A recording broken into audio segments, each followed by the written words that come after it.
Hey everyone, and welcome to RezoCast episode 52. This has been such an incredible journey. We are here with our 1 year episode. I cannot believe it. This is Lego. I've got with me Hove, Triton, Mana, and our special guest this week from the legend himself, SC Slayerage. Thank you so much for joining us this week, man. How's your week been, dude? I see you've been doing some crazy stuff in Destiny with the raid coming out. Obviously, we talked about you last week, but how you feeling today? Pretty amazing, actually. My stream has been way more popular than it usually is, and that's really cool to see. Like, most of the time when I'm doing challenge runs, like today we were trying to do a 2-man dogs attempt for the raid. Oh, I watched some of that. Oh my gosh. There are a heck of a lot of people watching, which is something that I have not had on my stream in a long time, so it's been pretty awesome.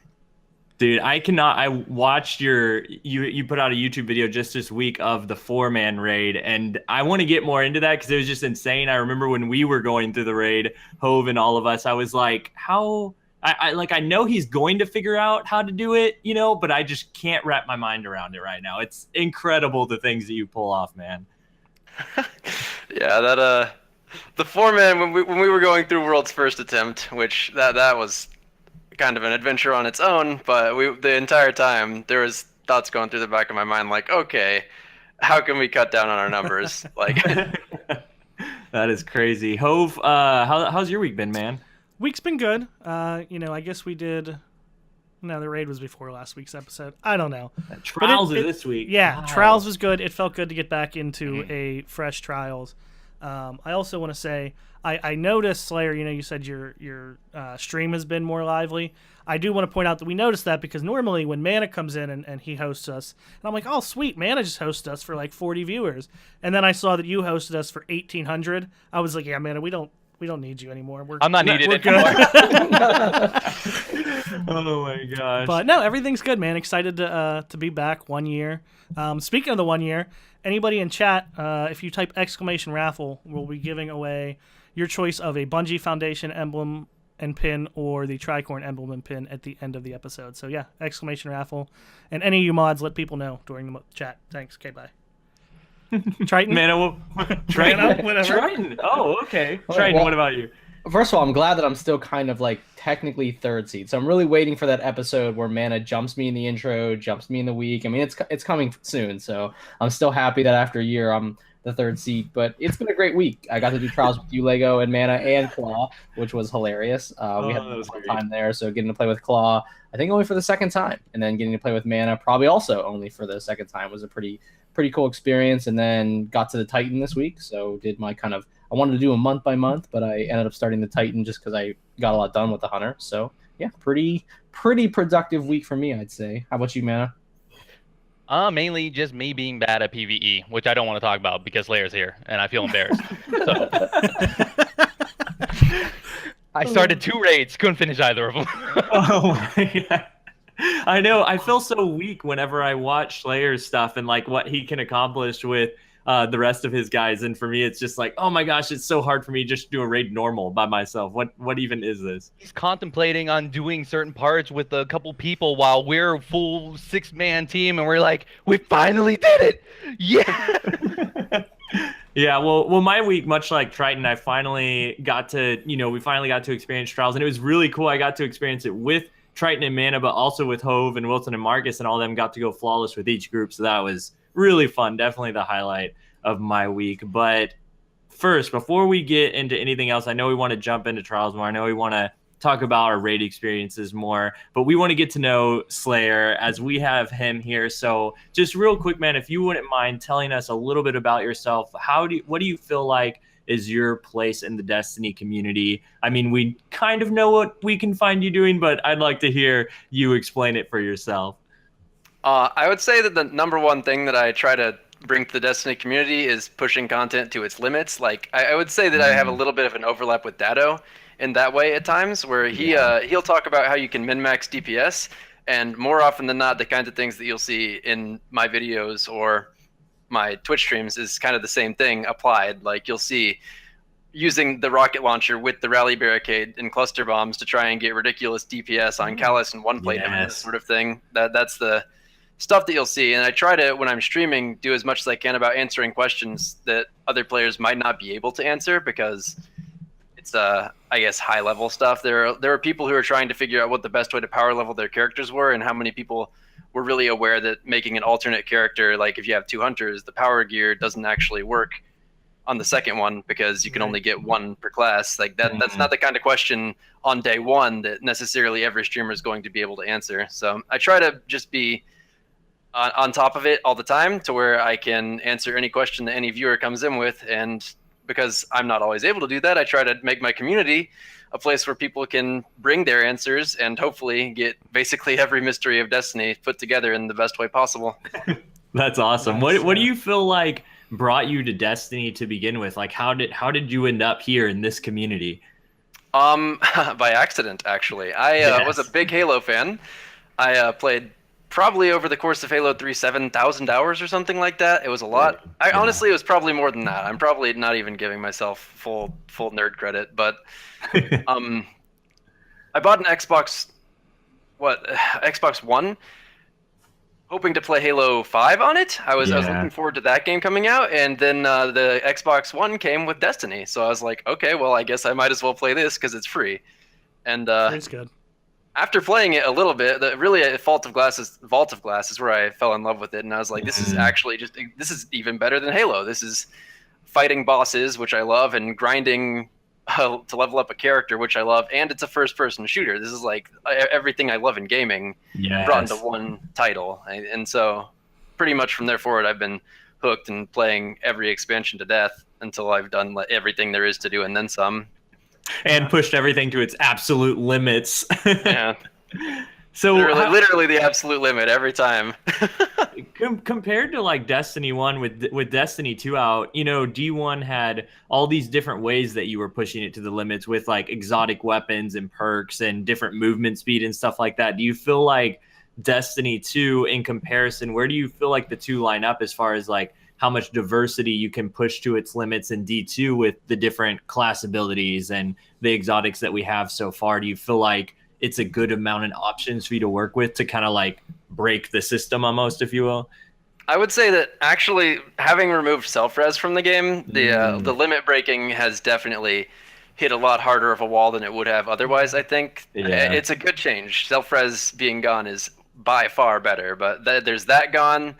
Armor isn't really as min-maxable at this point, which I wouldn't say that was really a big factor in Destiny 1, but I don't think the mod system really allows for a whole lot of diversity. And then the classes, for the most part, have roaming supers, and a lot of the exotic weapons really aren't that strong compared to cluster rockets.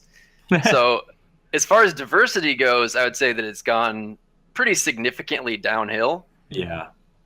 Which it's a little disappointing, but I'm hoping that it will increase with time. I think we've gotten a lower starting point by far than we had in Destiny 1, where in Destiny 1, everything was ridiculously strong at the beginning, and then they had to tone it down and down and down and down and down, which a lot of it was justified, I think. In this game, I'm hoping that it'll do the opposite, where they've taken out things like Titan Skating and Warlock Burst Gliding and Hunter Bones of Eo, which I'm expecting that at some point or other they'll consider putting those kinds of things back in instead of having it where they have abilities that they think are too strong and bring them down. So I'm hoping that Bungie brings more diversity as the game comes, and it's at a relatively low point right now because it's been out for like 2 weeks. I'm with you. I'm hoping that too. One thing I wanted to ask you too is about the legend himself, this group of guys, this clan that you've formed. How did that come about? And can you tell us a little bit about the community of guys? That even you finished World's First recently, which we all like gave you a big applause last week for, and just like tell us a little bit about what that community of is like for you guys. So the way that all started was, it was a very, very humble beginning story. Back in the Vault of Glass days, we saw that there was an achievement for getting a raid done with a clan, so we needed a clan. And we had 6 people, and it's like, all right, Nitro, Sunzi, Beeman, yeah, we're all just going to be in the Legend himself now, because that's our clan name, and we're going to get the raid done and get the achievement. And that was the end of it for the time. And later, Furball and I had the idea of 2-manning Vault of Glass, which it was really Furball's brainstorming that came to the idea of self-resing to get past the mechanics at the time. But we did that, and then I wound up soloing Crota, and then pretty soon the name the legend himself actually started to make some sense. Yes. Yeah. And it was about that time that we ran into Epic Cookies and Racho, who have been really long-standing clan members, because they had a two-man Vault of Glass very shortly after Furball and I finished it, and we saw their video on YouTube and met up with them and discovered that they were pretty cool guys that were interested in doing hardcore PvE challenges too. And then as time passed, we just met more and more people who actually shared similar interests, shared a passion for the game, and wanted to more or less push the limits as much as they could. So at this point, it's really just a group of friends. And after getting the world first with the guys, Ever, Dom, Trav, they know who they are. I guess I should probably give them all due credit. Skullix, Ever, and Cookies, and me. And I think I have named all 6 at this point. We're pretty proud of that. It was really really a brilliant moment for the clan as a whole, because it's the first time that as a clan we've really accomplished something, I guess, in front of the whole world to see. It's pretty cool. Yeah, it's incredible, man. Like it makes you guys like, you're the bomb squad kittens of PvE or something, like any elite, kind of clan for PvP, you guys are that for PvE basically. Like when anybody thinks about any kind of PvE extreme activity, it's like these guys are going to conquer whatever it is that we're trying to get past, or anything you can think of that we're struggling with. It's like, oh, it's a breeze for those guys, like what is it that pushes you to want to push this game to its limit? Did you find yourself doing that in other games previously as well? In Halo, I just played a ton and got to where I was, I guess, I don't know how to say it without sounding cocky, but I was just absurdly good at the game. There were many times where I'd go in and 50 was the highest rank you could get in the doubles playlist. The score goes to 25, and I'd be playing with 250s, me and the teammate, and I'd get 20 kills out of the 25. And after I got to being that good at the game and started playing Destiny, it was just like I couldn't play it casually. I had to just, I don't know, take it to the farthest possible point that I could.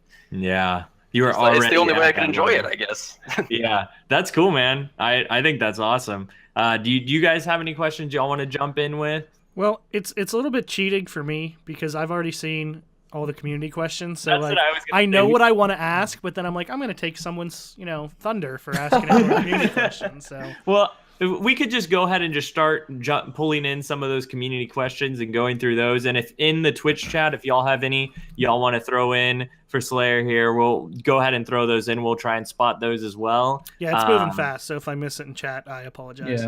Yeah. But we'll go ahead and start with the Twitter questions and move on from there. And y'all feel free to jump in and ask them as well. All right. So first question is from some guy named KJ Hovey. Slayer, he wants to know what your trick to being so damn sexy is. Oh man, I just watch KJ Hovey streams pretty much every time they're online. That helps immensely. I couldn't even begin to explain. I'm pretty sure my voice got deeper, my hair got nicer. It's a great place to be. It happened the opposite with me. I think he's feeding off of me. All right, next question. There's 2 people that asked a very similar question. I'm going to try to find both of them. But Claw Rezo says, are you even human? And then seriously, what is your process for planning strats and building a fire team for your raid victories? And somebody else, I just want to give them both credit because it was a very similar question. If I find it, I'll let them know. But yeah, so what's your process for planning strats and putting together? Obviously, the raid team is your clan, so... So I guess I'm going to think back to the example of the Leviathan raid and why, what I was thinking kind of going through the world's first attempt as far as low manning it later. So I'm looking at like what the mechanics are and what the bare minimum for actually filling out that mechanic is. Like when you're at the baths encounter, you need to have 4 plates go down, and the longer you stand on the plate, the longer the chain goes down, and if you get off the plate, the chain goes up. So I'm looking at that encounter and thinking like, okay, so the lowest you could really go here is 4, because as soon as you take off one person, there's just really no way to actually bring all 4 plates down.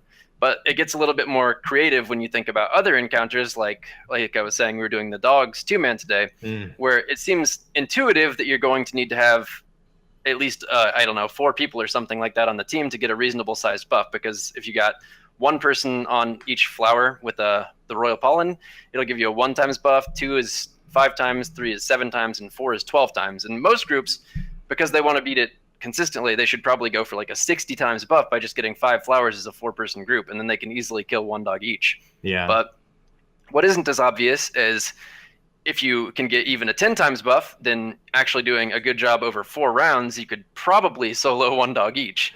So when you're thinking about bare minimums, what a lot of people tend to think about is something just like what is realistic. And for the average person, it's not realistic at all to go through 4 rounds without a problem. But with only 2 people, there's only 1 person to really get caught. There's only 1 person who can actually really mess up the run. So suddenly you got rid of a big confound in terms of what makes it harder. But coming up with a good strategy for something really difficult is, more than anything else, it's a ton of failures before a single success. You got to figure out every little nitty-gritty detail that might result in a wipe. And the only way you can really do that is a ton of trial and error. So I think the thing that separates a lot of people in the Legend himself, definitely me, from the average gamer is the fact that I've got a ton of time that I'm willing to throw at it. And I think it's fun to see the game break. I think it's fun to be the one doing that, and it makes the game more exciting for me. So that's awesome. That's you can see really why other people interesting. won't be able to do it, though, not because they're not good enough, but because they don't want to dedicate 8 hours a day to trying to wipe 1,000 times. I mean, we think it's fun watching you break the game, so you can just keep on doing this. Please keep doing it. It's offensively amazing.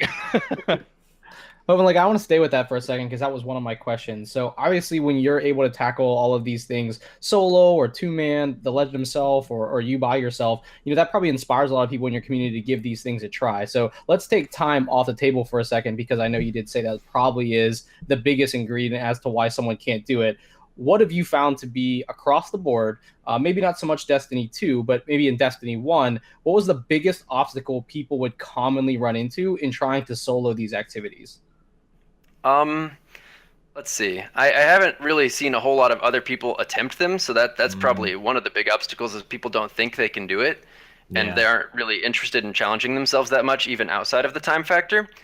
The other big one is I've heard it referred to a million different times as game sense, where it's just keeping a good, I guess, what am I looking for here? Awareness of the different things that are going on in any given instance, where people will struggle with something like a 2-man Vault of Glass because they aren't able to kill all the oracles, and they don't try to keep in mind how many Gallahorn shots they have left, because they need to hit 1, 2, and 3 with the relic, and then they need to have a Gallahorn shot for the 4th, but they don't actually save their Gallahorn, and they'll attack Atheon with it and expect to pick up some later, but then they don't have it, and they get in the portal, and they don't have a Gallahorn shot, and it's a wipe. And they instead of like honing in on what was the issue they had, they don't really try to find the problem and then make sure to plan for it.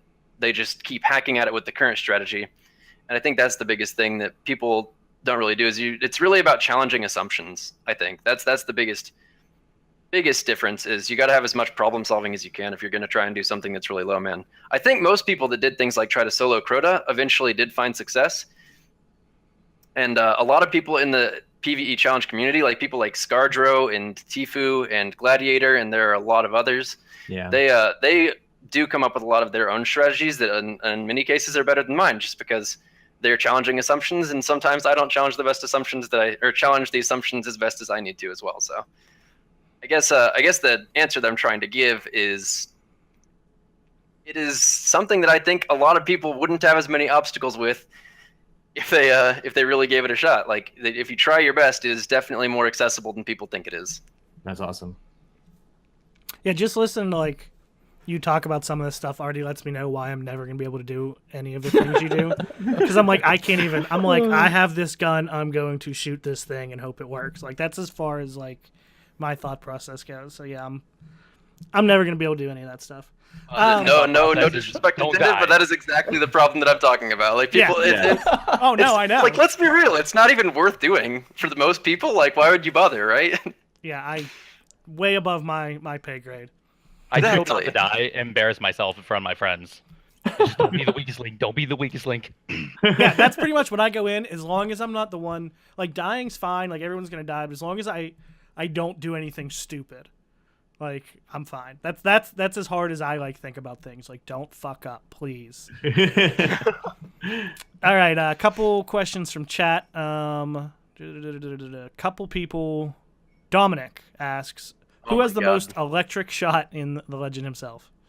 It's Noah. Noah has the most electric shot in the legend himself. I'm pretty sure that's the answer he wants. All right. Another one. Carolina Gamer had a good one. Well, first, Gunga wants to know if you've ever eaten a bread bowl from Domino's. I don't think so. Should I? Am I missing out? I have no idea. I just thought that Yeah. was an easy, quick question. Yeah. Yeah, man. Yeah. It's a good time. It's a good time. Carolina Gamer wants to know, what has been your favorite solo challenge from D1? Definitely Axis. No doubt in my mind, Axis. The thing, okay, so to elaborate a tiny bit on that, Atheon could be soloed, but you either had to use a cheese spot that I found where you just stood outside the map and killed him without a Time's Vengeance buff, and that was stupid, or you could use Warlock and self-revive and also not get Time's Vengeance and just throw a bunch of grenades, and that was also kind of stupid. And then there was Crota, which was, as much as it was a kind of cool solo, and it definitely had tons of replayability to it, it was ultimately kind of a joke on normal mode and too hard to be worth it on hard mode until you were overleveled. Then Oryx, I didn't actually ever solo Oryx. I couldn't bring myself to. It was tough mechanically for reasons that I don't feel like getting into at the moment. But the reason that I love Axis is you never have any real downtime. Like, you have to use self-revive immediately to take his shield off. You have to constantly kill Shanks to ensure that you don't die, or at least that was the thought at the time. It turned out that it was better to not attack them at all, but that's that's a different story. And then actually getting the telegraphs down for stunning his back, it was just a really engaged fight that almost felt like it was designed to be a solo fight when you got in the rhythm of soloing it, because as much as it was clearly designed not to be a solo, when you did solo things, everything went really smoothly and felt like you were doing the appropriate amount of damage. It felt like it was just an extremely high level activity, and as if it had been really made specifically for the purpose of being beaten by players that really wanted to challenge themselves. Like, I know Dado eventually did it too. And seeing a lot of, there was a list at some point of people who challenged themselves to beat Axis because it was a really airtight challenge, and anybody that still owns Destiny 1 could almost consider going after it just because it makes for a very fair, very fun, difficult thing to do. The raid as a whole is actually really good, to be honest. I think that's my favorite raid from Bungie ever so far. Ooh, well, that answered somebody's question. What was your favorite raid? Oh, Yeah. dang. Yeah, I'm like, I really want to ask someone from Bungie now, like, were you thinking of, Slayer whenever you made this, or I would love to know, like, if they were thinking of the solo play, because the way you're talking about it and watching through the clips of you guys do it, like, it really does feel like I feel what you're saying, it's like every single second there's like this mechanical perfection that's going on with your play style that is like, it's like they designed it just for that perfection of a run. It felt that way playing it. It really did. Okay, so I want to ask a quick question. In regards to Oryx, I know you said you don't want to get into the mechanics and everything, but I'm curious. Do you think, like, was there a way, did you have an idea on a way it could be soloed? Just a yes or no? It did get soloed by... I'll see how much I pay attention. got soloed by the great Gatsby, who Jesus. I don't know how involved in the Destiny community he is now, but there were actually quite a few other people that did solo it after me, and I never found out a good working strategy for that. I, for whatever reason, just couldn't enjoy the challenge in that one particularly, but I gave it like 6 hours and stopped, thinking that I was just never going to make headway, and like I said, I should have challenged my assumptions, because Gatsby and then a few others found working strategies that made it possible to solo, and as a result of that, they were among the first and only people to ever solo him. Wow.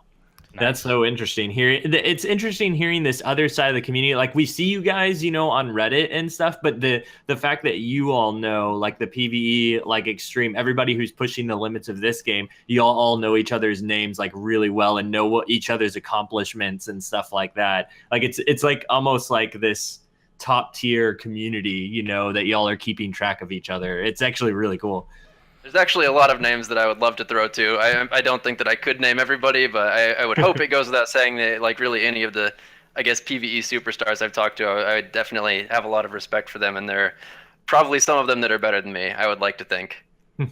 That's really cool. Well, a little bit ago I mentioned how that, I was one of the people that would never get to do that stuff because I couldn't do anything but just shoot, and that's all I would think of. I couldn't even get to the point to attempt it because I don't have the time to even or wouldn't be willing to get the time to even think of how I could try to do it. I started thinking about it, and I was like, yeah, no, I'm not even going to try. This isn't worth it. As we were talking about, I was like, nope, not going to happen. Were you thinking just now about going back to D1 and soloing Axis? Is that what you were thinking? I was kind of like, oh, well, what would I do?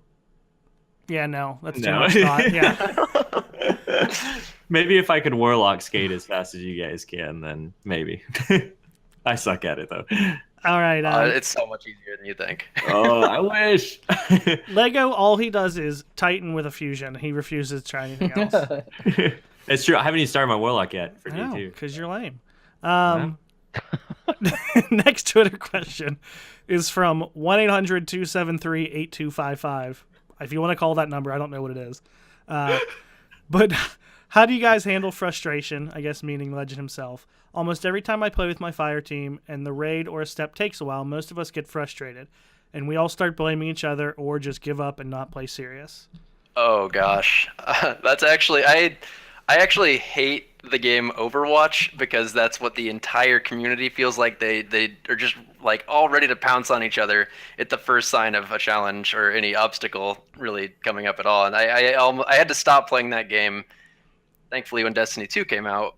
Very convenient timing for me, but I couldn't handle that level of frustration. Actually, the people in the Legend himself, a big part of why I think many of them are in it is because we do have pretty good attitudes and we can handle adversity fairly well. If we're having a ton of wipes for any given reason, like today, Cookies and I were trying to two-man the dogs for about 7 hours, and we had a lot of really unfortunate circumstances lead to wipes. And there are times when, honestly, I felt like it was Cookie's fault that something went wrong, and it's just it's not really productive to blame him. It's just not if he made a mistake, he made a mistake. I make mistakes, so getting mad at it and I don't know, directing it in a negative direction is just not really worth it. You can ask what went wrong and say, is there anything I could do to make it easier for you to not have that problem? And then what I wound up doing today with the dogs was he would get caught sometimes because of the dogs basically just running around like crazy. And I figured that it was maybe because the beast handlers are too near them. And I started trying to make an effort to kill more of them on my end. And I was able to cull some degree of that problem to where it's not as often happening. Yeah. So the answer, what I'm getting at here is, just try and contribute as much as you can. And, remember it's a game, it's for fun. You're doing this because you like the people that you play with and you want it to be a positive experience for everyone. So you might as well try your best to just accept that a difficulty isn't the biggest problem in the world. I mean, if the worst case scenario, if you got a raid problem, you've got a full week to figure it out. Yeah, that's a good point. I love harping on that comment that you just made about whenever something's going wrong, it doesn't do any good to just harp on that person. Not that you can't say communicate hey, what are you doing? What do you think happened? Because I'll use the example in PvP for us whenever we're playing trials, because I had 2 really great runs this week, and then I had one where we were really struggling, and there were some times where I was not with my team or something like that, and someone called me out, be like, hey, what happened during that last run, and I'm all for somebody calling me out, where were you during this time? Hove calling me out, were you grabbing power ammo? What were you thinking, leaving us all behind for fusion rifle ammo? And that's totally great. I need teammates need to be thinking about those things, but there's a good way to do it where you're contributing as much as you can, and you're also communicating in a positive way, let me help you, calling out each other for what's going on. So I just want to point out, if that's so important to you. One other big thing, I got to say this. If someone's grade group is struggling, I think probably the best thing that someone can do is be a shot caller too. Say remember to kill scions on the gauntlet, that kind of thing. That one little call out can jog someone's memory and save a wipe. That can make a big difference. Yeah, I think that was our biggest issue, honestly, Lego. I don't think we had any one person that kind of took control on World's we were first all attempt. just. Everyone You mean was on our raid first attempt? Yeah. I mean, not that it was a serious attempt by any means. But all right. Yeah, I like too what you were saying, Slayer, about that one call out, because that's what I keep finding myself doing if I'm playing with a group of people I don't know at Callouts.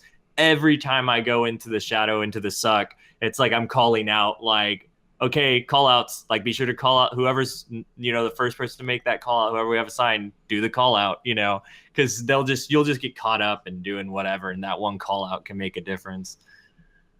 That's a big part of where I think playing Halo for thousands of hours made a difference for me. Like once you're so familiar with playing a first-person shooter that it's easy to process a bunch of things at once, it's a lot easier to not get caught up in things. And I totally understand when people who don't have thousands of hours to play, they're in a situation like that. And what I'll usually do is just whatever, I go to the inside of the portal and I'll just say whatever my call out is really loudly so it gets someone's attention, because that tends to work. But if someone isn't going to call out first and it's on them to do it and they make a mistake, and I've had that situation a couple times with groups that I was just trying to help complete it, it's like, I mean, I get it, because they have to kill the Scions or they're going to wipe. It's a really big thing they have to focus on.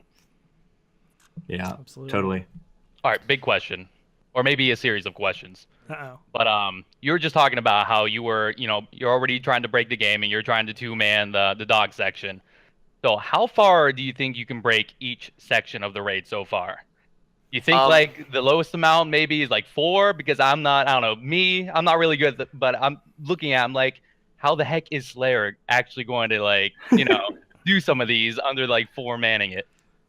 So the baths in the gauntlet, I think 4 is about as low as either of those can go, because the baths have the 4 plates, and it's also on a pretty tight leash in terms of how long it goes before it corrupts pools of soul and just wipes you all. So I don't see that being done with anything short of 4, but maybe someone will find an exploit, and I'm just going to throw that disclaimer on there and say that could really go for any of the encounters. Maybe someone will find an exploit.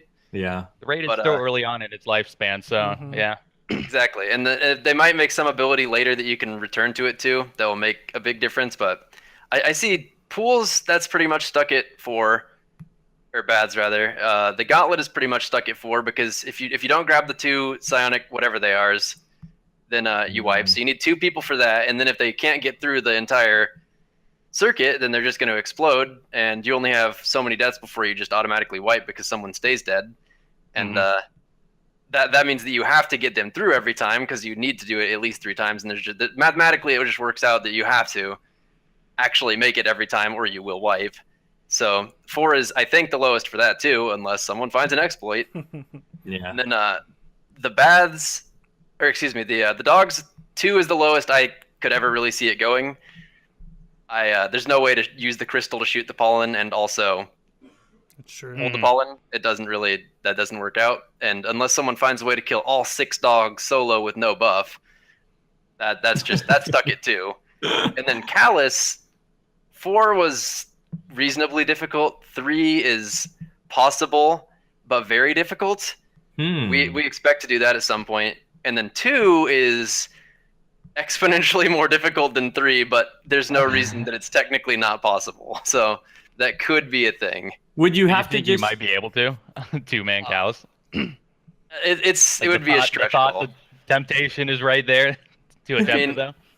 So Callus is actually a really interesting example for low manning, because the way that it works for a low man is you have 2 people go inside the portal instead of 3, and that means that you have to guess one of the scions. Because if you have someone go in the portal and it's like Chalice dogs, and it's like, okay, well, Sun and War are the 2 that we have to kill, because we can't know which one it is between those 2, right?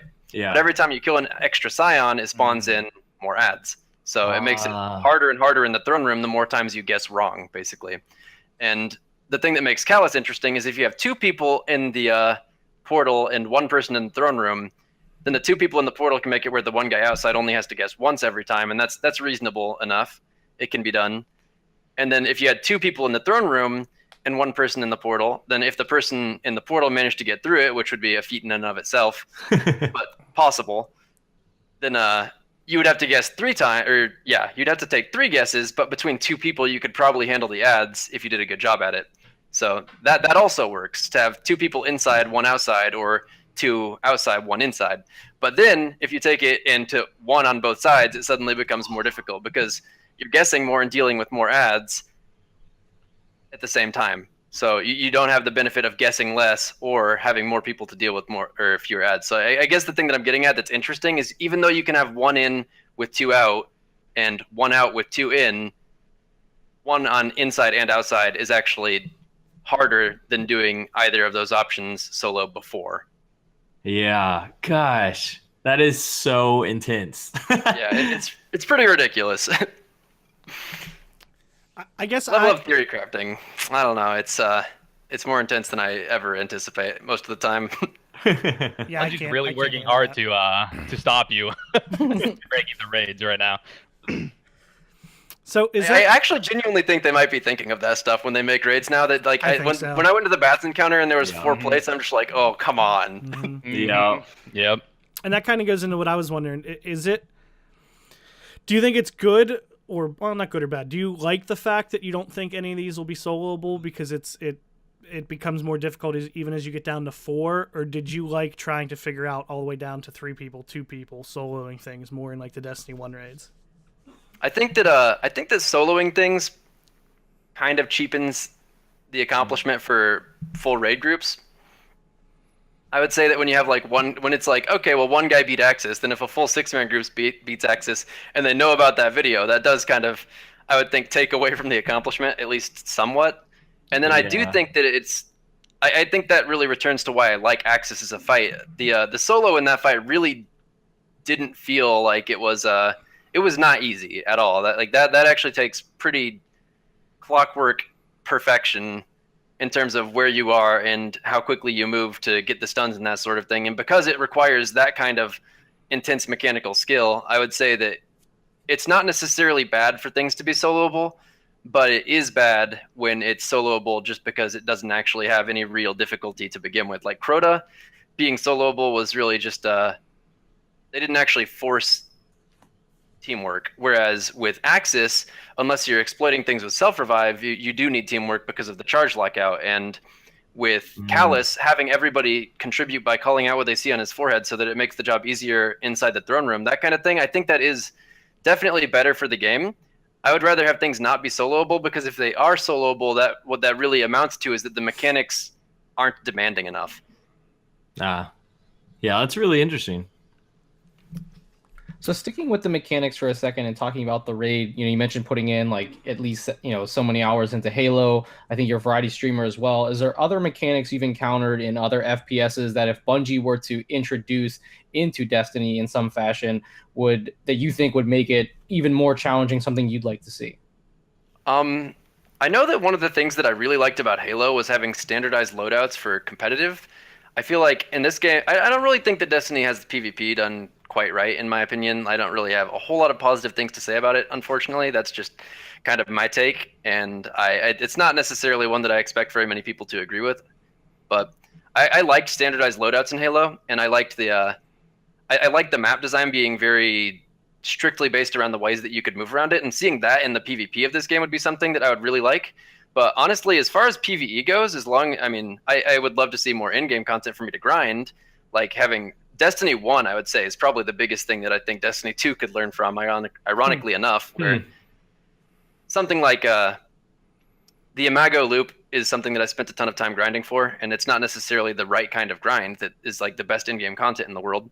But I could justify running strikes by saying, I want to get that perfect Imago loop, because of the randomized rolls and the fact that if I had an Imago loop, it wasn't necessarily the best Imago loop.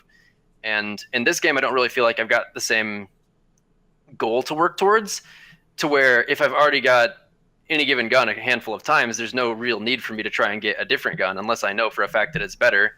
And then once I get that, I'm done. So yeah. I'm really struggling to articulate this, but in Destiny 1, I could justify running strikes for Imago loop. I could justify playing PvP for an IS Luna, but there's not really an end goal necessarily for most of the activities outside of hitting the level cap, which I think that is the main thing that I would like to see.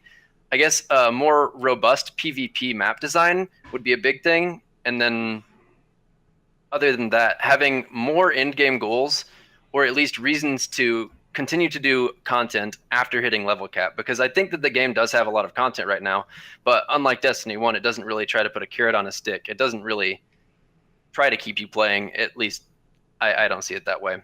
Yeah, I feel that. I feel like for me, like while I'm playing, it's like the thing that I want the most right now is like aesthetic stuff. It's not like a gun necessarily. That's it's always like, what you want, though. Yeah, you get a fusion rifle that you like, and then you just look for armor sets and shaders. Yeah, but that's like the only thing I find myself grinding. Because I agree. In Destiny 1, there was like certain strike, like in Imago Loop. Like I also grinded strike just because I wanted that gun with Firefly, Right. you know? So I agree. It's an interesting like dilemma that we're in now with D2. Do you think that's something that, whether they consciously did it or not, that maybe kind of like, because that stuff wasn't in vanilla, right? There wasn't like strike specific stuff like there was at the end of the game. Do you think that maybe that's something that they're almost like saving for later when there's less content and less things? I actually wonder about that. I'm curious if they kind of tried to make Destiny 2 a little bit more bare bones after having successful ideas in Destiny 1. Like, people liked strike specific loot, and they liked in the raid, as far as I understand, with Wrath of the Machine when there was multiple raid chests.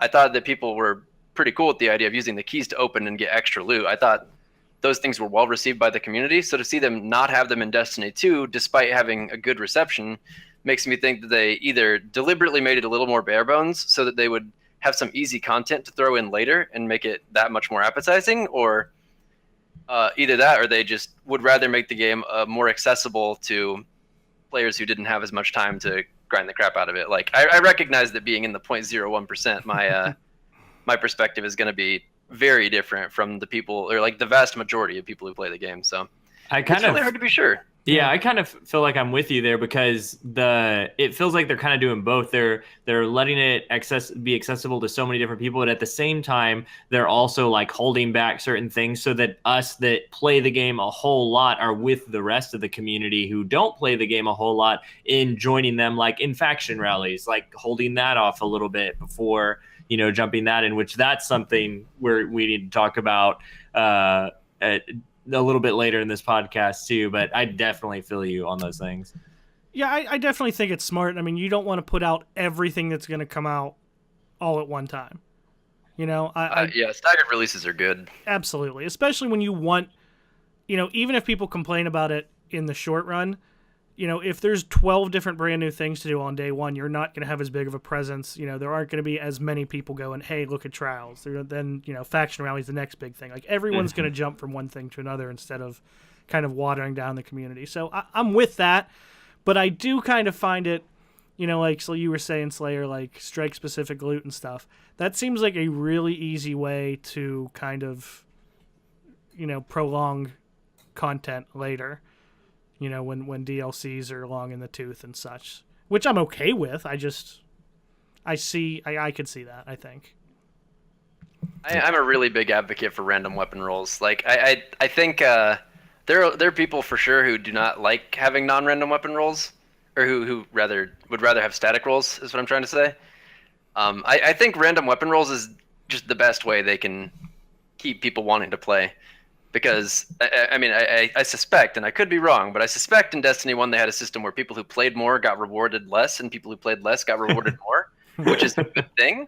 Because it's like, if you get a good appropriate reward to effort ratio, then everybody feels like they're getting the max value out of their playing without feeling like they're getting too cheapened out. Because, like, if someone only plays a tiny bit every week and they get a god roll on the weapon that you want, like, well, they only play a tiny bit. Like, yeah, they've got the weapon, but what difference does it make if they're not going to use it? So it's not that big of a deal. Whereas if you're going to get a ton of use out of it, it matters more.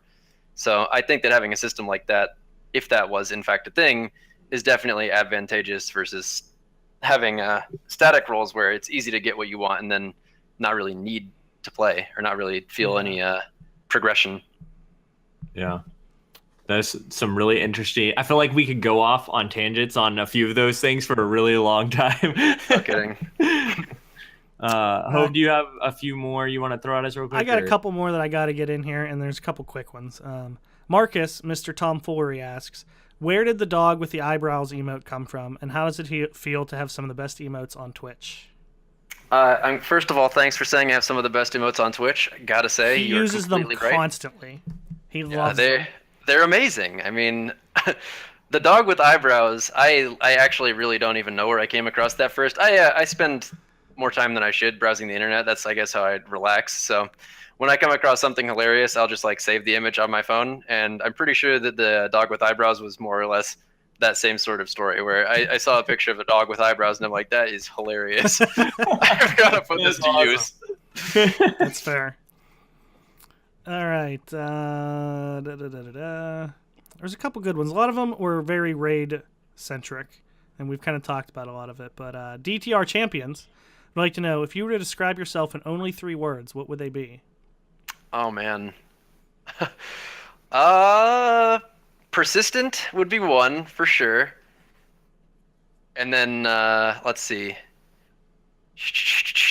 I don't want to be cocky. I mean, maybe I don't want to be too flattering of myself. Like I almost should replace persistent with stubborn or something like that. But no, let's hear it. Just give us your honest opinion. It's okay.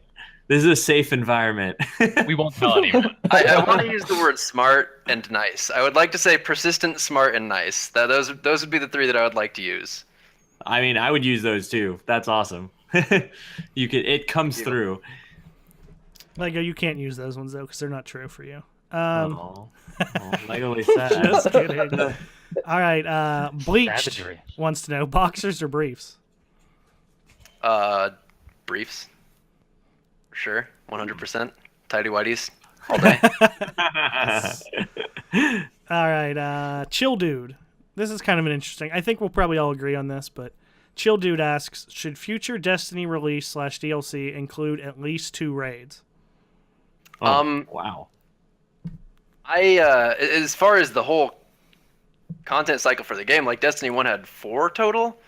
So if he's asking about like the entire thing, then I mean obviously yes, but I don't think that it would necessarily be good for them to release 2 at once. Like I've thought about that, and as much as it would be really cool to be able to go from one raid to the next and have tons of stuff to do every week, I think that would just put more pressure on them as a development team without really having enough payoff, because I think we would just grind through it the same way we do now. Yeah. I'd rather have, if they could release a raid every 2 months, I would much rather have that than 2 raids every 4 months. I think it would be better to stagger the content release like we were saying earlier. Yeah. I'm with you. I mean, you know, as a gamer, I'd like to have a new raid anytime I want to do a new raid. But, you know, thinking of it logically, like, there's no way they'd be able to do that many raids. Like, I'm sure they worked on this raid for the last, 2 years. You know what I mean? Like, it takes time.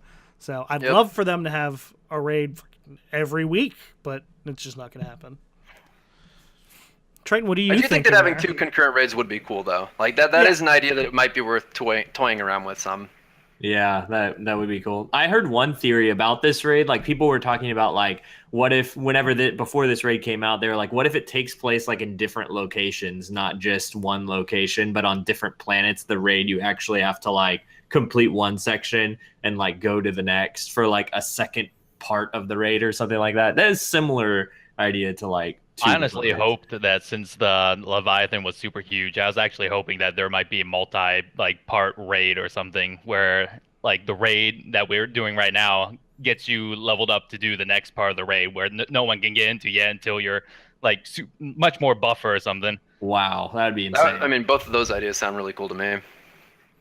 It's supposed to be a huge ship, you know, and we kind of just went into the city part and just messed up. Messed up bath time. Yeah. If you look at the ship from Nessus, which first of all, that's a really cool skybox change. One of my chat told me about that. Yes. Like you can see the gaping maw all the way from whatever Nessus is, the moon, I guess. Yeah. I thought that was awesome. But if you look at the ship from Nessus, there's like this gigantic chasm where you could maybe that's not the right word, but the planet-eating part of the Leviathan. The mouth. Yeah, the mouth of the Leviathan. And then on top of that, there's this dinky little church thing or whatever it is, which is where the raid is. And it's like, I'm doing the raid on that teeny little microscopic part of the ship. Like, what about the rest of it, though? And it feels so big when you land on it. And you're like, this is massive, but I'm on the other massive thing. It's just insane. I wasn't expecting that to go up there. I was expecting to like fly into the mouth or something, you know? Yeah, I thought the same thing. Uh-huh. I always go straight for the mouth. Anyways. I mean, I still have a lot more. So if whenever you tell me that we need to move on. We'll just do one more, and then let's talk about some of the other stuff going on in Destiny right now. Okay. Then one more. So sorry to anyone I haven't gotten to. There has been a lot in chat. There's still a lot on Twitter. We only have so much time. Last question. Allison Metal asks, first of all, congrats. And then the question, which part of the Leviathan raid was the most challenging for your team and why?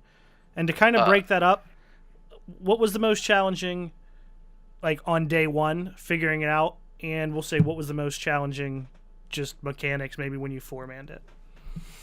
So first of all, thank you for the congratulations. That was cool.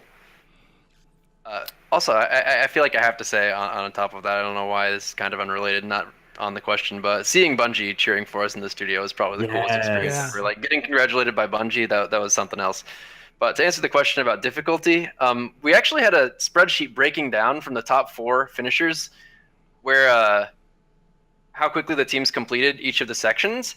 And it turned out we had the best time on the Baths, Callouts, and the Gauntlet, but by far the worst time on the Dogs of the 4 people who were really pushing for world first, that at least the ones that were Bungie was watching. And the Dogs, so that was definitely our big challenge on the first raid day. And I think that was just because we apparently don't know how to stick together as a group.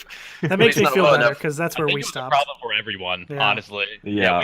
We had people in chat and was like, "Oh, go off. Let's see where everyone else." And then everyone was stuck on the Dogs. So we're like, "Okay, we're good. I'm still stuck on the Dogs."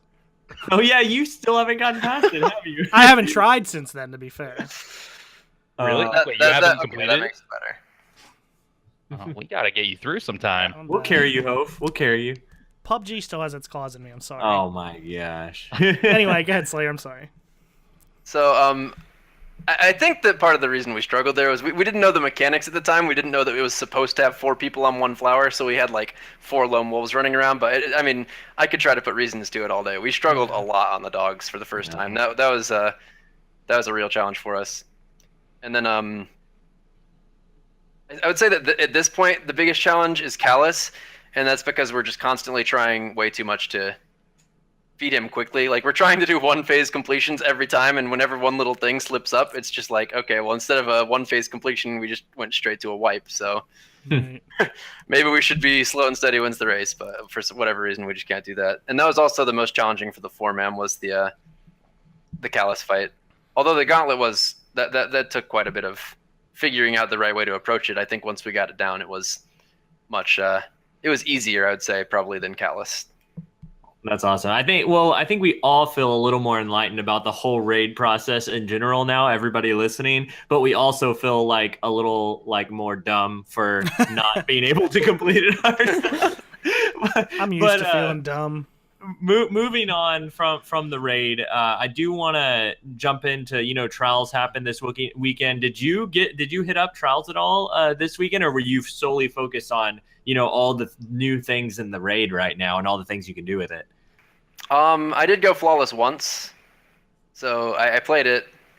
I did not try to play it really after hitting flawless. I was like, all right, that's about enough for me. That was your goal, so you were done. Yeah, pretty much. That's awesome. Well, real quick, let's kind of dissect. Just I want to know from last week. Hove mentioned, if it didn't change, if they call it Trials of the Nine and it's not Trials of Osiris anymore, and they didn't change anything, he was gonna be so pissed off. So, Hove, are you pissed? I was pissed. It It was just Trials, and they took away the card. It was just on your. It was whatever.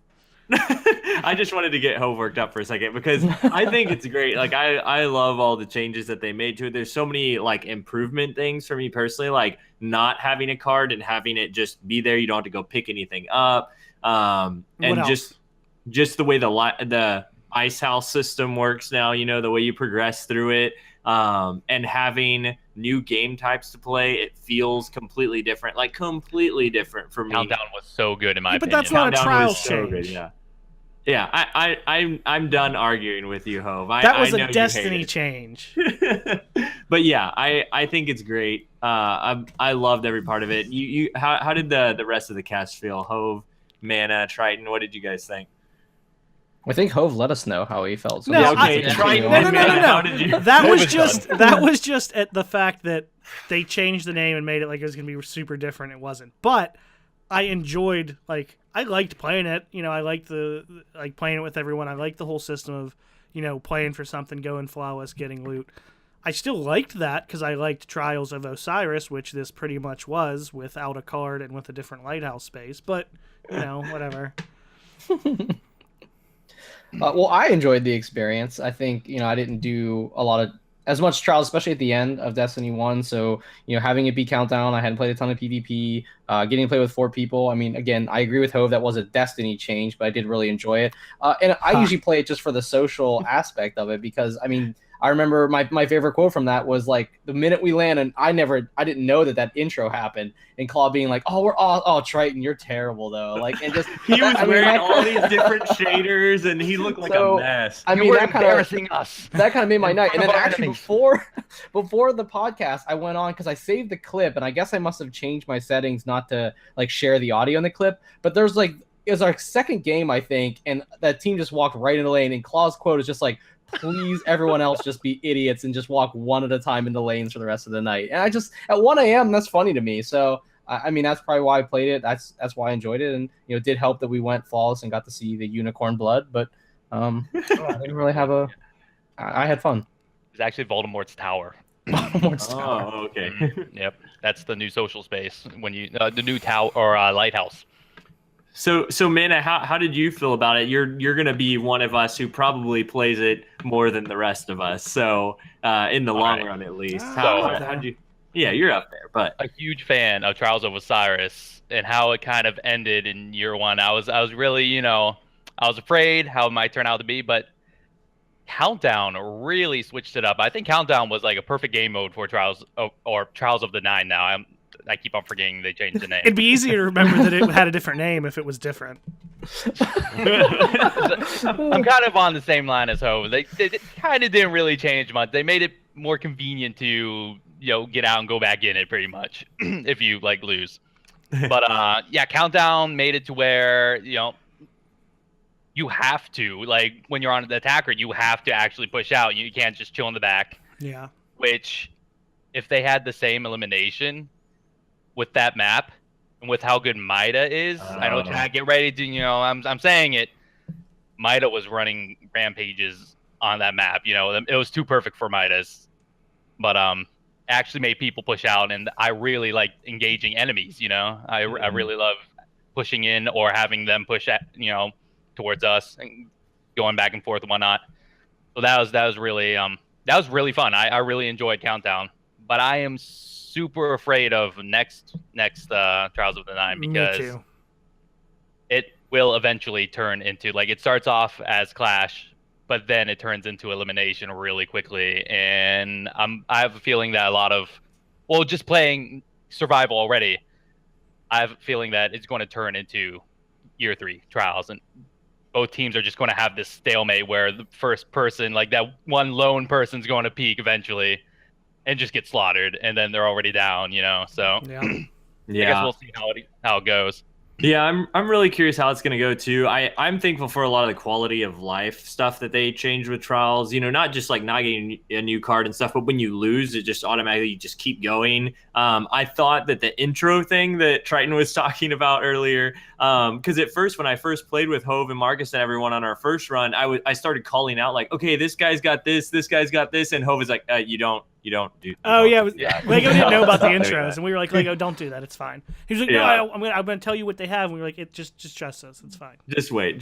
Yeah. And so I thought that was cool, but we're all worried, like how much time is that actually going to take up watching that every single game, After a while, especially for the Sherpas, it's definitely going to get old after an hour. Yeah. So they should really add a veto system, I feel. So like, Or just show the other team. One. Yeah. I don't Yeah. even know. That is kind of cool. I mean, I know it's there so you can kind of check out the other team, what they're using, but honestly, I just use that as like a fashion show. I'm looking at the opposite team and be like, oh, that guy's hotter than me. Exactly. Yeah. What would you think about just the other team being shown? Like, if we're the 4 of us are playing together, I don't need to see what you're using. I can be like, Mana, I see what you are mean. you using a sniper this time? Cool. I'd be down with that. They then see I us won't while we get see to them. judge Triton and his terrible, dating. We judge Triton anyway. It's fine. Don't worry about it. or your whole team at once. I feel like that, like just once each team and what they're using. I don't know if they could fit all that info on the screen, but I thought I would get more annoyed with it, out of the several cards that I ran this weekend, but I really didn't. Like I kind of enjoyed it. The only time that I was annoyed is when I was ready to jump in and then it kind of like I lost my, I was like in the zone, and then I had to watch this intro, and I wasn't in the zone after that. That was really the only time. The music was pretty intense, though. So, and that lady's voice, oh my gosh. She's a female version of Shax. She gets super pumped up about some of the weirdest things. I swear. Slayer, was there, with your trials run through, was there anything that stuck out to you? I know you said you're not a huge fan of the way PvP sets up. Is there anything about trials in particular that stuck out with you? Maybe the new version of it that you did like? Hit us with anything. It's all good. That animation at the beginning of the rounds, I agree. It would be kind of nice to have some way to shorten it at least a little bit. I don't know what you could do, like maybe just have people vote to cancel it or something like that. So if everybody in the fire team wanted to not watch it, or at least 6 people didn't want to, then not everybody would have to. Yeah. So I don't know. I mean, I'm sure there's something they could figure out, but I actually did think it was pretty cool. At least the first couple times I did it, it was. Yeah. I like the fact that I got from Tess the draw down emote or whatever, where you shoot all 4 of the glass bottles. And having my character do that at the beginning of every round, it feels like, I mean, you could pretty nicely customize what kind of impression you want to give the enemy team. Like, do you want to try and be serious, like I'm about to gun them down, or do you want to cry at the very beginning of it and make it feel like you're trolling them? I don't know, but I thought that was kind of cool. It had a nice touch to it that made it feel a little bit more serious, I guess, as if each team like really had some stake in the game, like each individual player mattered. So I like that aspect of it, and I also like the fact that they got rid of the boons entirely. They felt a little tacked on in Destiny 1 to me. Yeah, like, I mean, free win and then double win. We're like, okay, so if you win your first card, you're up 2 wins, or you just need whatever 7. it is, 3 from the very first win. It's just like, okay, well, let's what's the point of making it a 9-win card when you get the first 3 and can just reset if you don't? Yep. Yeah. I liked a lot of the quality of life stuff too, I guess. It is interesting how this time around it's a little bit harder to get I mean, I say harder, it's connection based, so you never really know, but there's no mercy anymore. As far as like going flawless, you don't like, not even included without a boon or whatever. And whereas in D1 that you had, if you messed up one time, you were still okay to get to the end, chest. Whereas here, if you mess up once, there's nothing to help you. You just have to reset if you want to go all the way. I think it felt a lot easier though. Oh, overall, the actual games, yeah. Mm-hmm. It seems like team shooting in Destiny. Like, I mean, I don't want to get too into PvP commentary because I'm gonna come across as salty if I do. But team shotting in Destiny 2 is without a doubt king. Like, if you have some people you play with regularly and just attach yourselves at the hip to one another, then that makes a big difference in winning fights. Yeah. Did y'all find that moving together, especially this map, I know it's very long ranges, a lot of long encounters with Mida and whatnot. Did y'all find that moving together in 2s was really beneficial, or like 4s, like sticking right to each other's hip? Because I had most games where we'd stick together as 4s whenever I played with Hove or with Mana and Triton, and we just like demolish people. But then I tried it with another group, and it's like, depending the way PvP is now, depending on who you're playing with, you kind of have to know what each other are doing without communicating it, and like, okay, I'm going to stick with you here, and I know that my teammate's going to go here, so I'm going to stick with him there. I know that Lego's going to be crouching next to the power ammo, waiting for it to come up. No matter where, gotta get the fusion. Gotta get the fusion. Just salivating, like, come on, give it to me. Well, Lego, I don't know for me, because like I think Mana called it out like probably halfway through either our first or second card. Like, we literally did the same thing every single time without changing, and won all but one game out of 12 or whatever. So like that's because you were playing with Mana. So I mean, it may have been that way. I mean, we won every round, so it was very hard to think like, is this more effective than something else? I don't know. We're just winning all the rounds. Funny talking about that. Like, just earlier today, we were playing comp, and it was the same thing. Like, that was trials, the same map, same game type, and this one team that we were up against, it was Hovey, Evie, and I. I don't think we had a 4th yet, and just Blueberry. And this team just kept on blowing into our sites over the same thing, over and over and over. And we're talking about it like that. If you can't do that, the opposite team, if they're beating you while doing that, they're going to keep on expecting you to do. You got to switch it up. Yeah. So that's why on that specific map, I really like how it was easy to flow from one side to the next. Because a lot of the teams actually stuck together. Yeah. Well, And what was that? Sorry. I was just saying the thing about teams sticking together that made me really, really happy. I don't know if any of you guys have or have used the new Lucky Raspberry on the Hunter, because No, I just got it the other day though. fantastic now. Oh, okay. It still extends arc bolt chaining, but instead of getting one every respawn, every person you hit with it gives it a chance to automatically regenerate. So when you have all these teams run right up, just chuck an arc bolt. It'll tag 3 to 4 of them, and I'd say probably half the time it's just back, and you just throw it again. Wow. I was such a scumbag. It was great. Because especially Thanks when a you lot. You just told a couple hundred people. We don't need this. Whoops. I forgot people listen to this. But no, if you came from the side, I guess when you were planting, that's when you started with the beach to your right? Yeah. Okay, yeah. If we went over to the left side, you know how they would all come right into that one alley? Like everyone would come in? Yeah. I would just throw it right over that box before even peeking, and I would just see like 3 or 4 90s pop up, and I'd be like, everybody's tagged, start running. I'd have another grenade, I'd throw it down there. I was pretty much cheating.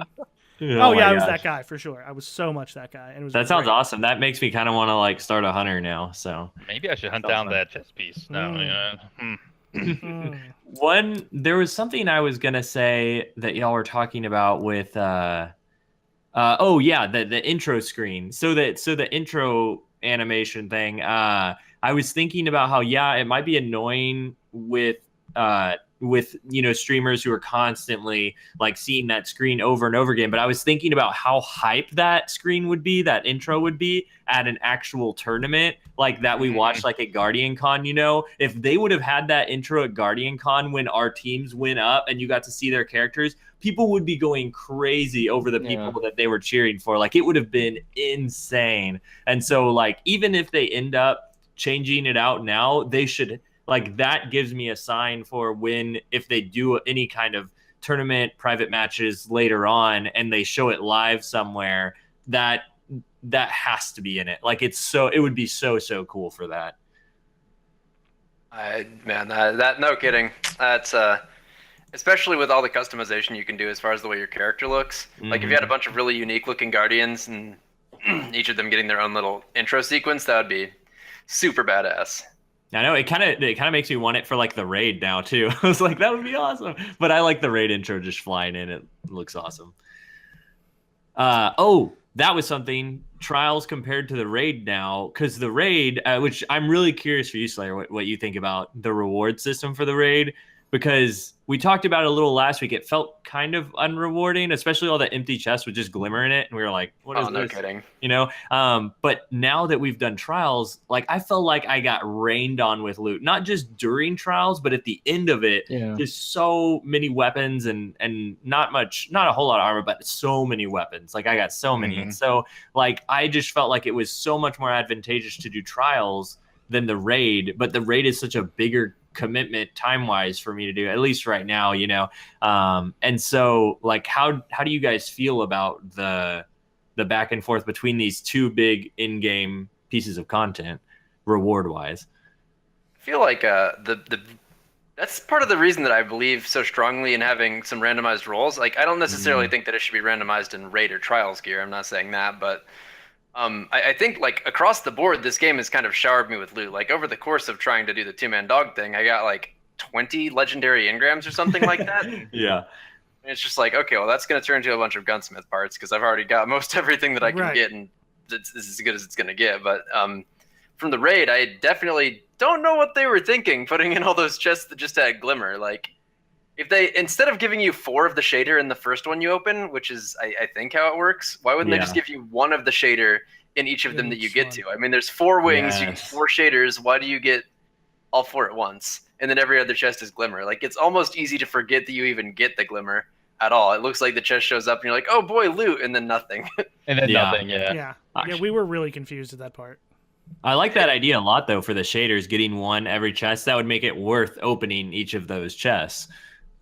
Yeah, but for whatever reason, they didn't feel like doing that, I guess. Or they didn't think of it. I don't know. It's weird to me. But There's just sadness lurking in the the chat. trials were way better loot-wise, Yeah. which is Well, I feel like that's kind of standard. you've definitely obviously done the raid much more than I have. But when you said, you got like 20 legendary engrams, those were all like the lower power ones, right? Not like the powerful. Yeah, there were none of them that were 300. Okay. No.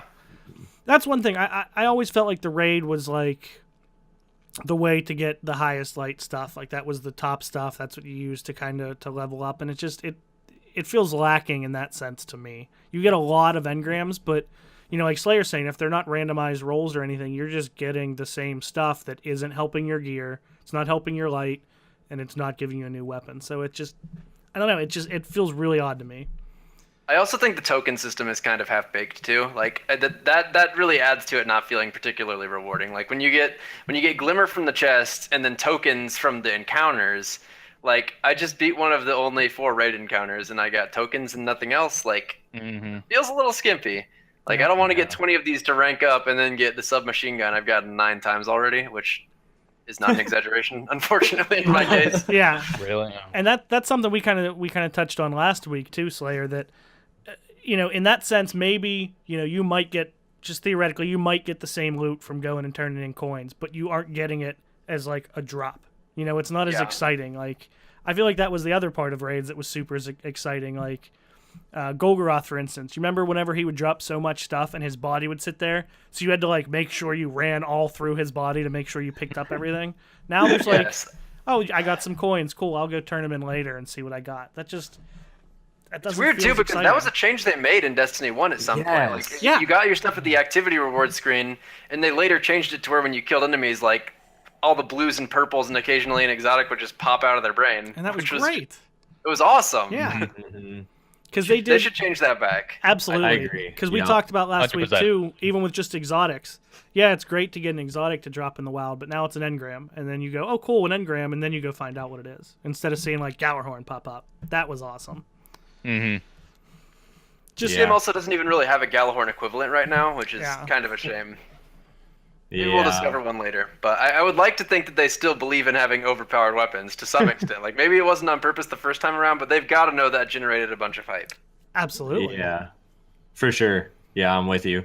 I'm trying to think if there's anything else trials-wise we want to talk about. I mean, the third Spire location I thought was pretty awesome. It's very different. It's like the opposite of the lighthouse basically to me, at least color-wise, And so that was interesting. My favorite thing though was what Triton's comment is, seeing the unicorn blood like being dragged in that hole, which I don't know what it is. That's just what we're calling it because it's that giant like colorful. I was wondering what you were It's like talking a rainbow getting dragged in. Yes, yeah. Like, did I miss something? Like, And then when you go down there, isn't there a unicorn down there? Well, there's a horse. It's not a Yeah, unicorn, horse. but it's like whatever it was. It's like an astral horse thingy chilling with a giant lady.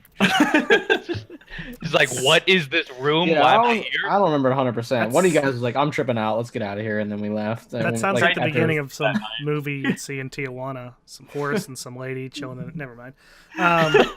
The only thing I didn't like in comparing the Spire to the Lighthouse was like kind of the lack of explorability to it. yeah, that's the one thing I wanted to add too. It was just kind of like, go to this point, fly up to the next one, fly up to the next one. You go down. Everything was like an immediate countdown, like timer that you were gonna die. Like you could barely go anywhere in the flawless. I couldn't area. touch the horse. Yeah. Yeah, I hated that. I wanted to ride the horse. that was the know. first thing I I was did. hoping it was a solid object that you could jump off. Bounce around. Like I couldn't even walk up. That big lady's just staring at me, and I can't even like walk up to her. What's up with that? Doesn't even want to make eye contact. Nah, man. She's me. You Yeah, wanted I to was like hop hoping- on her head too, because why can't you? I mean, Yes. Yeah. she doesn't Like- seem like she'd be too upset about it. Nah, Hide she in her seems hood or chill, something. like super chill. She has Yeah. like no facial expressions or anything. She's just hanging out. Aesthetically, the whole thing looks nice, but I'm with you. Like, I wish, like, even where you spawn in, I want to like jump up and go around that area, and you can't. There's nothing. It's just like a snow desert, and you're not allowed to go anywhere. So yeah, I'm with you, Hove. I want some PvE stuff. for that area. I want to jump in with the fire team and do some missions and learn some things from that whole area. Especially the way the raid is, like you jump into the raid and it's this huge area that literally you can go just all throughout the front of it, and it's got the underground belly that you can go into, the tunnels and everything, and like the trials area is like, nah, it's this. You don't care about this. You're just a PvP guy, right? So that's all you get. And like I said, we just go down and mess up Callous's mall, and then we go into his his really pimped out purple out. What is that purple stuff even? I don't know what that stuff is. But yeah, we get invited, and he's like chilling, sipping. He's like, and we're like, no, boom, Well, something I never even noticed that was pointed out in chat that's kind of interesting is it's the only for what it's worth, it's a social space, right? Like the lighthouse, the tower, everything else. It's still first person. Yeah, so you have your weapon. Yeah, it's weird. That's odd. It's really interesting. I feel like they're Maybe telling you they'll you're have supposed to events there. shoot something. Just maybe shoot. maybe they will do something there one day. I would really well, like that. We also thought that about the lighthouse for 2 years since there was a very clearly blocked off section. Mm-hmm. Now, granted, that'll probably come in the DLC, and everyone will complain about reskins and cut content, but... well, speaking of reskins, we should talk about the TWAB for a second. For once, I'm like in Hove's boat of being mad about something. So I'm not like the angry guy here, am I? Am I getting that? No, you're not. I mean, you're not always mad. Oh. Just some. No, I'm just kidding. So Yes, you are. So this week at Bungie, we've got they announced the real big thing was the faction rally, which we already knew was coming. But next Tuesday, last 1 week, you can get gear from packages for doing pretty much anything. They kind of listed out different things, but then you're going to be able to like pick a side basically and work towards that siding. You can get packages while you're doing it, but once that week's over, they're going to total up, I guess, points, and whatever faction wins, you can buy that specific gun, that featured weapon from the faction that wins. And if you're on that faction, it's 1,000 glimmer, and if you're not, it's 50,000 glimmer. 50,000 It's glimmer. 50,000, which I'm so broke right now. So thinking about 50,000 glimmer, I'm like, that's actually I wanted it to be exclusive, and so when I read that it was going to be everybody gets it, everybody wins, I was like, oh man, that sucks. I kind of don't want that. And then it said 1,000 glimmer versus 50,000. I was like, okay, that seems fair enough. What do you guys think about the faction rally, about all of this? There's a ton of stuff. I think it's going to be really cool. I think that's something that I'd seen brought up from people even back in Destiny 1. Like, we have these factions. Why don't we do something like this where everyone who's this faction competes in something and, most points wins or whatever. So I think it's cool. I know, shockingly, I was very new Monarchy. That was going to be my thing. No. But I don't know, man. I'm looking at these small thumbnails of the future war cult weapons, and they look kind of badass. And I don't know now. I'm very torn. Did you see them? They look. I mean, future war cult just in the past has been great for weapons in D1. So that kind of I understand the draw for sure. No, they just look awesome. I mean, to me, all the black and white stuff looks good. So it's hard for me to stray from Dead Orbit. Look at that Omelon pulse rifle. That looks beautiful. And the new Monarchy sidearm looks like New Monarchy forgot there were faction rallies, so they went into the rubble of the city and they found, oh, look at this sidearm. Let's pull this out and give it to everyone because it looks beat.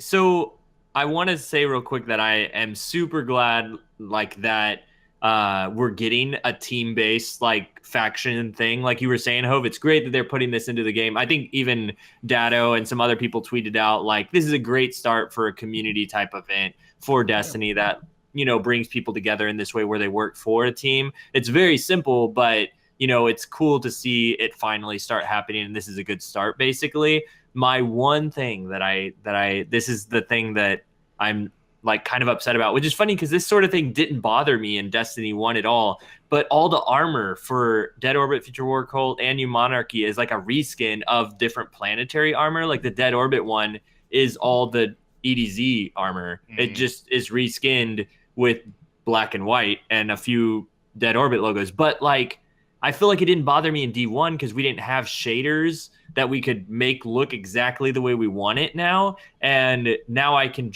make it look black and white if I want to without getting the dead orbit drop. So what's the difference, you know? I guess that's where I'm like, that just seems weird. And even the weapons, at least some of them that I've seen, I have to look at the ones Ho's talking about that looks like they pulled them out of Rebel. But all the ones that I was mainly looking at, they look like guns that were already in the game, and they just put a dead orbit logo on it. And I just really like at the end of D1 year 3, Iron Banner, all the weapons look so unique, and I thought that we were getting out of this reskin thing, you know, and instead they look, you know, just identical to the other stuff. So that's my one concern, you know.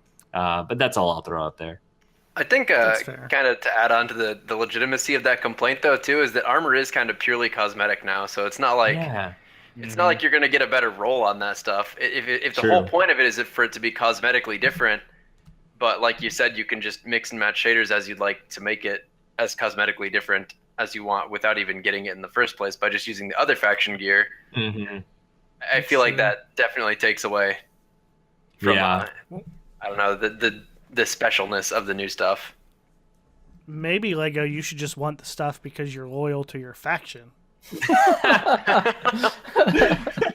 Oh, good one. Oh, maybe. But, I mean, that argument aside, like, the weapons could have completely different perks on them than the ones, you know, that they look like. And so I am curious about what these weapon archetypes, what they're going to fall into and what kind of perks they're going to have on them. Because some perks on weapons are really interesting to me now, just the way that the standard weapons work and the perks that come on them are sometimes like really interesting. So I'm curious what these faction ones will be and if they'll add anything new or if it'll be the same. Yeah, maybe they'll have different perks or something. I don't know. Well, I think as an event, it is pretty cool. I kind of fashion it a little bit too, and like you mentioned Iron Banner in a different way. But you know, there's a lot of people who would come back for Iron Banner. They would, you know, they wouldn't play a lot of PvP maybe, but they'd be like, oh, I'm back for Iron Banner though because it allows me to play with my friends or the different gear sets, what have you. And I could see that if they had like a faction rally, or maybe they don't always call it that, but some type of like faction wars every now and then, maybe once a month or once every other month, that people would come back and have genuine interest in that. So, I mean, I think if it's kind of the start of something, it's really cool. But even if it's just a singular thing and this is the first and only time to do it, I think it's a pretty cool event as well. I would think it would be, I would think they should make it a monthly thing, right? Like, right. I think that'd be something to look forward rally, to. 1 week you have Iron Banner, even if you're just doing every other week, you know, no event faction rally, no event Iron Banner, no event. You know what I mean? Just to I could see that. Do some different stuff. And to Slater's point, maybe that's something that you have as like a goal, like a mini goal. Maybe it's not as, you know, if the end goal might only be light because there's no different, you know, randomization of weapons or combinations. You know, some people may think about like, oh, I really got to fill my whole faction thing. Like, I'll be honest, I'm very, very diligent, Claw, if you're listening, to fill out my 5,000 clan XP each and every week for you guys. So I don't know, maybe if like my new monarchy or whatever was a goal to complete, maybe that'd be something else to that's interesting. For. Well, the one thing I know we've talked many times that we're kind of, you know, even as just people who play the game a lot and talk about it on Twitter and such, yet alone people who have, you know, a podcast, we're still in like a small section of the community. But the whole like 1,000 if you're on the winning team and 50,000 Glimmer if you're not, or faction, still, unless they would do something different, it still kind of seems almost pointless. Because like I know for me, even though like, okay, I would, if I had to pick one, it would be New Monarchy, I think. But I have 3 characters, and all through D1, and I'm going to do the same thing now. I'm going to have one that's New Monarchy, one that's Dead Orbit, and one that's Future War Cult. And whichever one wins, and if I want that weapon, I'm going to go to that character, and I'm going to buy it for 1,000 Glimmer.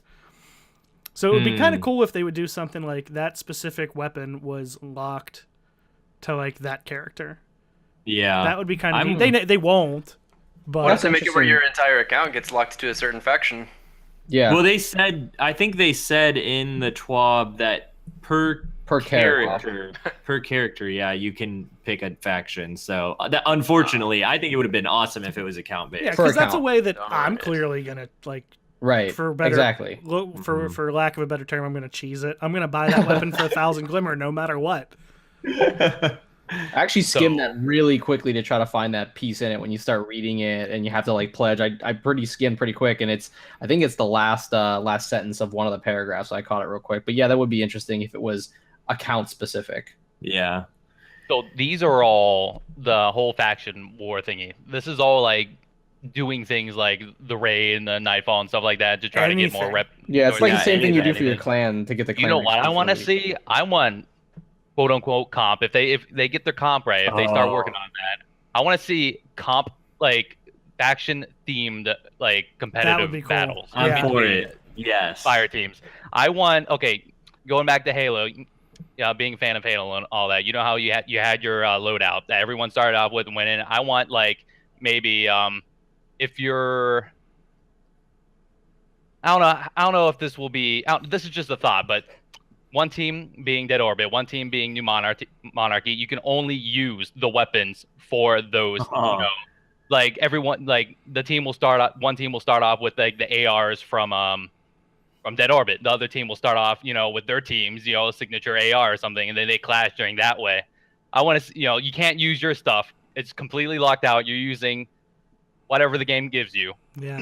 You know, I think that would be sick. That'd be cool. And that would be a proper. That's like some sort of Trials of Osiris. You know, whatever this is, war type deal. I don't know what I'm going on about. I have so many thoughts right now about this. And then when I was trying to talk about it, then I'm just like, wow, there could be really bad, you know, balancing problems. Now, No, I love it. Even to take what you put, like, even if it wasn't the locked kind of thing, but if it was once you pledged to a faction when you went into a Crucible match that week, like you're matched with people of that faction and the other teams are matched with a different faction, and you're literally the game matters for that faction getting more points or something like that. Like, I know that's excluding PvE, so we'd have to figure out something for that. But as far as PvP goes, that sounds really cool.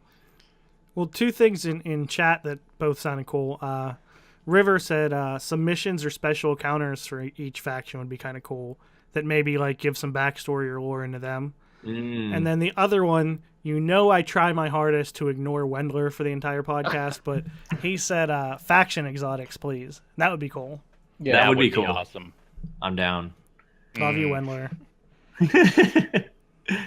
Well, did you guys have anything else y'all wanted to say about faction rallies? If not, we might be closing down the podcast here. What if wandering around like the EDZ or something, you see a player just, you know, wandering out there and he's part of another faction, you can just assassinate him. Yes. give it the dark zone Yeah, in Destiny PvE. You see him wandering around in a lost sector and be like, I'm gonna follow him in there and shotgun him in the back. Just like grief him or something. When I think like that'd be assassinate, I think hilarious. of like a sniper, and I was going to say you'd need snipers to be relevant for that, but... Oh, that sounds great. I love it. The only other thing, there was some stuff about guided games coming to raids that I thought was kind of interesting. Yeah, next week, same time. The scoring, yeah. No. And I heard some people in Resolute, you know, it's out for Nightfalls right now, and some people have good experiences so far just grabbing somebody and guiding them through the Nightfall. So I'm curious to see how it's going to be for raids, though, because this raid is so communication heavy. Like, how's this all going to play out? So we'll have to check back in with that one next week, you know? I'm really interested to see how that goes. I've done a couple of the guided game Nightfalls, and my experiences with it were actually pretty good. There's one guy who just left pretty quickly, but the other two, it turned into a pretty good conversation. That's cool. I mean, I think it's a pretty good system. I'm interested to see how that develops. And like I said with Raid, it's going to be I'm really curious. Like you said, with such a communication-heavy raid, it's going to be, I'm sure, a very mixed bag. Yeah. That's cool to hear you have good experiences with it, though. You know, that's what we've heard from our clan as well. So I haven't heard anything negative from, you know, normally if there's something negative in Destiny, we normally hear about it pretty quick in the community. So I haven't seen anybody really complain like, oh, this guided game system isn't working out or whatever. So that's cool to hear some positive feedback. Well, Hove, anything else? I don't think. I just like checking with you since you've been interrupting me at the end of every podcast we've had lately. That's not true. I would never do that. Well, actually, now that you mention it, one more time, we're going to do, as soon as we end the live section of the podcast, we are going to end the raffle for the Destiny pin and emblem. So if you haven't yet, exclamation raffle in chat. Okay, I'm done.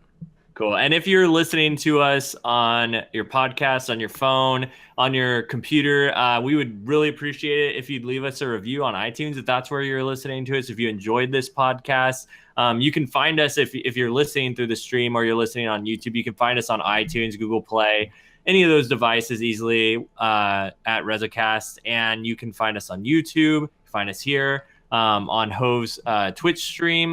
This has been Lego. You can find me at LegoLeFlash on Twitter, Twitch, YouTube. That's Lego LE Flash. Hove, where can they find you? All the same places, pretty much. Twitter, Twitch, YouTube. Doing some Trials of the 9 on the weekends.